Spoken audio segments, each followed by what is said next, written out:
ওস্তাদ, প্রথমত সুন্দর দেখে পরিষ্কার পরিচ্ছন্ন মতো একটা গরুর গোয়াল সিলেক্ট করতে হবে।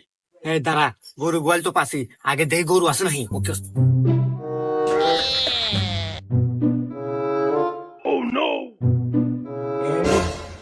গরু আছে, গোয়াল ঘর তো পেলে আমি।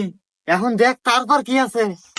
তারপরের কাজ ওস্তাদ, 100% খাঁটি হালাল সরিষার তেল লাগবে। তারা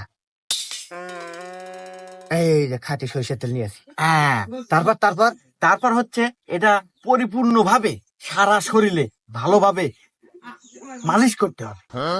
আচ্ছা, মালিশ করবানে। তারপর তারপর তারপর হচ্ছে খুবই সতর্কতার সহিত সেই গোয়ালে প্রবেশ করতে হবে। তারপর তারপর তারপর হচ্ছে ওই আরো সতর্কতার সহিত বলতেছে যে গরুর দড়িটা খুলতে হবে। খুললাম। তারপর তারপর